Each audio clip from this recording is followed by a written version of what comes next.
the dark secret they discovered in this church. The sun was slowly rising over the village of Ndemu, shedding golden rays over the thatched roofs and dirt streets. The women were already busy in the courtyards, lighting fires to prepare breakfast, while the men gathered under the large baobab tree, swapping stories before starting work in the fields. Among them was Kofi, a young man of 25 known for his keen intelligence and generous heart. Raised by his grandmother after the untimely death of his parents, Kofi had learned the value of community and faith from an early age. He always helped out at the local church, a small adobe temple with colorful stained glass windows that seemed to glow in the sunlight. For him, that place was more than a building. It was a refuge, a sacred space where his soul found peace. But Kofi had always felt that something was missing. There was an emptiness in his heart that not even the fervently sung hymns or the pastor's words could fill.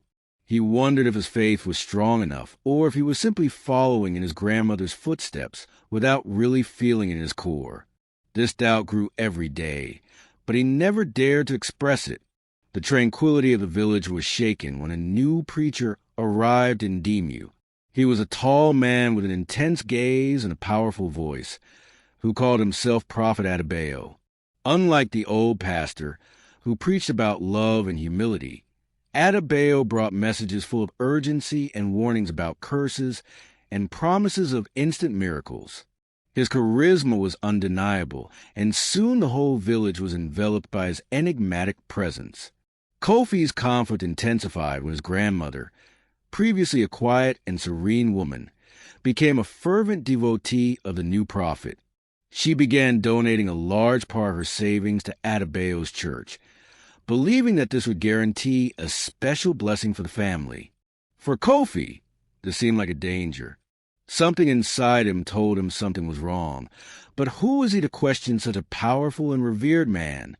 That night, as the drums resounded in the darkness and the faithful danced in a trance under the flickering light of the torches, Kofi realized that his journey had only just begun. He needed to discover the truth behind the prophet Adebayo. But was he ready for what he would find? Over the next few days, the village of Ndemu was gripped by a wave of religious fervor never seen before.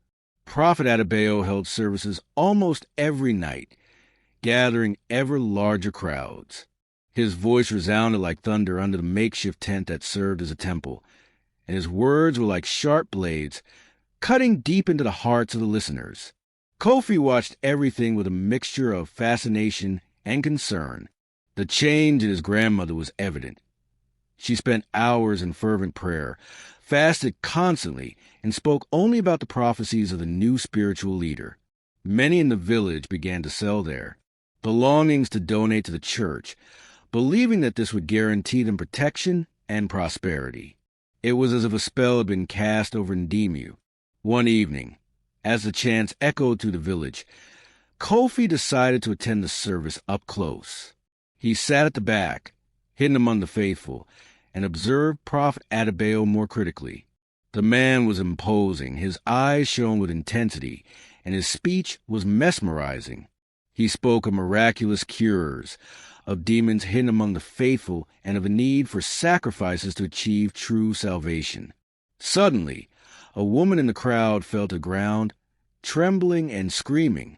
The prophet approached and touched her forehead. Within seconds, she stopped struggling and stood up, her eyes filled with tears, proclaiming that she was healed. The crowd erupted into applause and chants, while Kofi felt a chill run down his spine. Something didn't seem right. That same evening, when he returned home, he found his grandmother sitting in the dark, her hands shaking. She was holding a small cloth parcel. The prophet said that to receive the full blessing, we need to let go of what anchors us to the world, she murmured. With a hesitant movement, she opened the cloth, revealing a handful of gold coins, the family's last savings. Kofi felt his blood boil. He couldn't allow it. However, before he could speak, his grandmother held his hand tightly. My son, to doubt is to open the door to evil. You must trust, she whispered with a pleading look. That night, Kofi didn't sleep. Prophet Adebayo's face appeared in his thoughts, along with his grandmother's words. Something was wrong, and he needed to find out what. But confronting a man the whole village considered sacred could be more dangerous than he imagined. The following week, Kofi decided to act. The village was unrecognizable. The once peaceful gazes now carried a blind fervor, and those who questioned Prophet Adebayo were viewed with suspicion. The young man felt he was walking a dangerous line, but he couldn't ignore the tightness in his chest that told him something was deeply wrong. He began to discreetly investigate. He talked to those who had donated everything, observed the prophet's rituals, and noticed disturbing patterns. The healings always happened to the same people. The supposed miracles were unproven, and those who defied the prophet seemed to disappear from the public life of the village, removed for unknown reasons. On the night of the great service, Kofi joined the crowd, but this time with a clear purpose. He needed to unmask Adebayo. The prophet emerged amidst lit torches, his white robe fluttering as if guided by an invisible wind. He called a young blind man to the center and proclaimed that, by divine grace, he would restore his sight. The crowd held its breath as the prophet whispered words in the boy's ear, laying his hands on his eyes. An instant later, the young man shouted with joy, "I can see!" The crowd erupted in jubilation, but Kofi sensed that something was wrong. He knew that young man. He had never been blind. He was one of the prophet's helpers, always discreet, always nearby. His heart racing, Kofi pushed himself forward and shouted for everyone to hear. "This is a hoax. I know this boy. He was never blind." Silence fell over the crowd like muffled thunder. Prophet Adebayo's gaze darkened, and his voice echoed to the tent. "Doubt and the curse will fall on you." People began to move away from Kofi, some murmuring prayers, others staring at him with fear and hostility. But he didn't move. "If your faith is true, then prove it.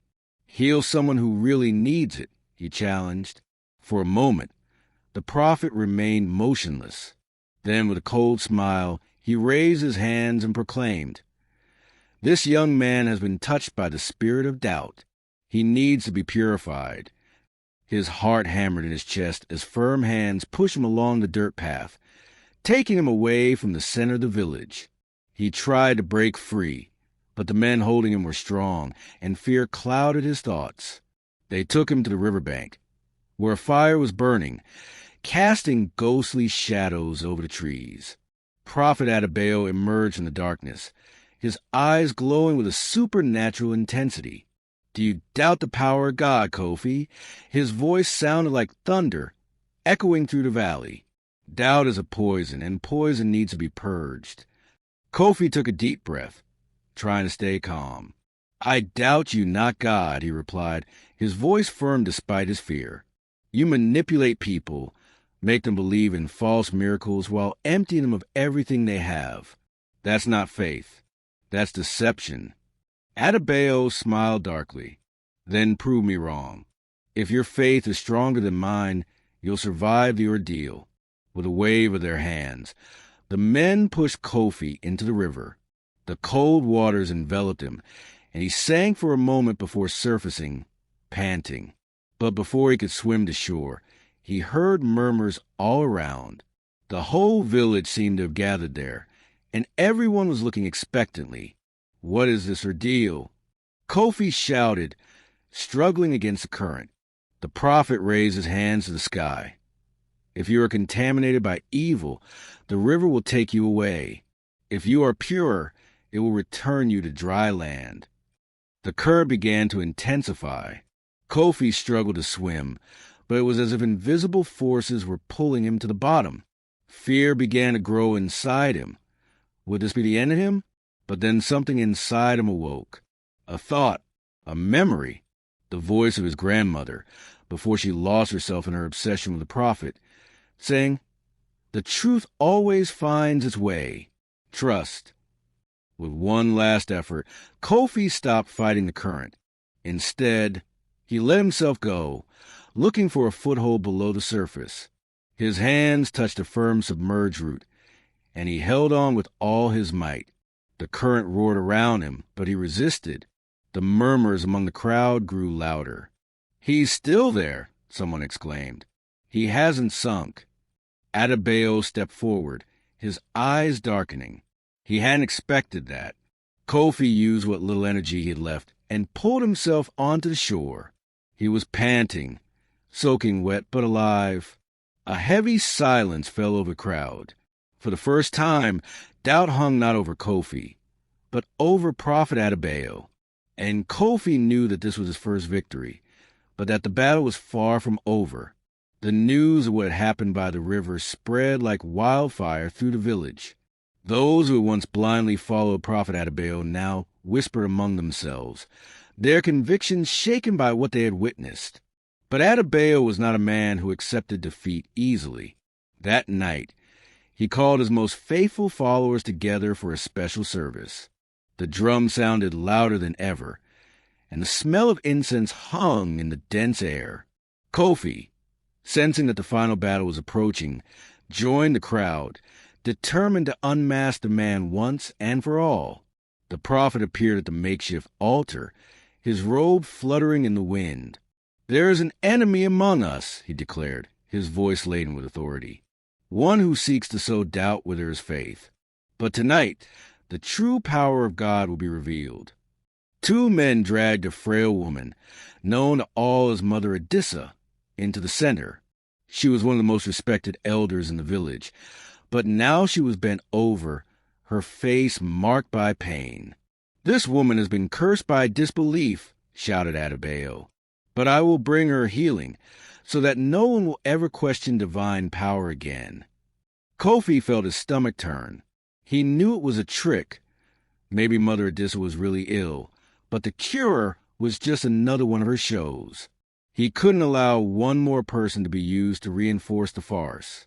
"If your power is real, let me be the judge," shouted Kofi, advancing through the crowd. The buzz increased. Everyone knew that he had survived the river, and now they looked at him with respect and curiosity. Adebayo smiled, but his eyes were dark. "Then come, young Kofi. See for yourself." Kofi approached and looked into Mother Adissa's eyes. There was fear there, but also a silent plea. He knelt down beside her, holding her hands. "True faith doesn't require a show," he murmured, and then turned to the crowd. "How many of you seen a real miracle? How many have been healed without being asked for money or sacrifices?" The silence was piercing. Small murmurs began to spread. Adebayo's dominance was crumbling. The prophet, seeing that he was losing control, raised his hands and shouted, "The enemy speaks through the mouth of this young man. He must be silenced." But before his men could move, a loud sound rang out. It was the old village church bell, which hadn't been rung for years. The village elders were standing there with their arms folded. "We've seen enough," said one of them. "If your faith needs violence to be sustained, then it's not true." The crowd began to move away from Adebayo. His reign was over. But Kofi knew that this wasn't just the end of an imposter. It was the beginning of a new era for his village and for his own faith. In the days that followed the fall of Prophet Adebayo, the village of Ndimu sank into a contemplative silence. The fear that had once hung over the villagers was slowly replaced by a feeling of freedom and uncertainty. Many wondered how they had been blind for so long, while others struggled to rebuild their lives after having lost everything to the false prophet. Kofi, now seen as a symbol of resistance, walked through the streets observing the changes around him. His grandmother, who had once given him blindly to Adebayo's promises, now seemed more fragile, but also more lucid. "I was deceived, my son," she said with watery eyes. "But you saved me, and I can never thank you enough." The village elders decided to hold a big meeting in the central square. The question now was how to rebuild the community's faith without falling back into the clutches of a manipulative leader. "True faith cannot be imposed by a man," said one of the elders. "It must come from the heart, from kindness and mutual respect. The words resonated with Kofi. He realized that the village didn't need a new authoritarian spiritual leader, but rather unity and learning. So he suggested something new, that each family share their stories, their pain, and their hopes, so that together they could find a new path. The village of Ndimu, previously trapped in fear and illusion, began to change. People began to gather not to follow a man, but to support each other. The church, which used to host Adebayo shows, was renovated and transformed into a community space for education and reflection. Kofi looked at all this with a mixture of relief and responsibility. He knew that his role didn't end there. There would still be challenges. There would still be those who would try to take advantage of the people's faith. But for the first time, he felt that his village had a real chance of building something true. And that was the greatest victory of all. Years have passed since the fall of Prophet Adebayo, and the village of Ndimu has never been the same. Fear and submission were replaced by learning and unity. People no longer look for instant miracles, but work together to build a better future. Kofi, now a young adult, walked through the central square, observing the familiar faces of his childhood. He saw children running and playing without fear. He saw the elders telling stories of ancient times, and he saw his grandmother, sitting in the shade of a large tree, smiling at him with pride. The old church, once the scene of deceit and manipulation, was now a center of knowledge. Books occupied the shelves, and weekly meetings were held, so that everyone could share their experiences and learnings. The village had become stronger, more aware, and above all, freer. One night, while watching the stars next to his grandmother, Kofi asked, "Do you still miss what you believed in before?" She sighed and smiled softly. "I don't miss the illusion, but I do miss the hope I thought I had. The difference now is that my hope is no longer in a man, but in ourselves." Kofi nodded, feeling the weight of her words. He knew that his journey had only just begun. There were still other places, other people who needed to hear his story. He was ready to move on and make sure that no one else was deceived as his village had once been. With a light heart and a firm mind, he knew he would never look at a church the same way again. True faith, he learned, was not in the words of one man, but in the actions of a united community. And so, Kofi and his village found a new path, not the one of blind faith, but of truth and unity. And as night falls over Ndimu, he looks to the horizon, knowing that the journey is not yet over. Truth always finds its way, and his mission to spread it continues. Are you ready to question what you've been told? Are you ready to discover the secrets that many prefer to hide? Join us. Follow the AfricanFolktales channel and immerse yourself in more stories of courage, faith, and revelations. Because sometimes the truth is right in front of you. You just have to look at it with different eyes.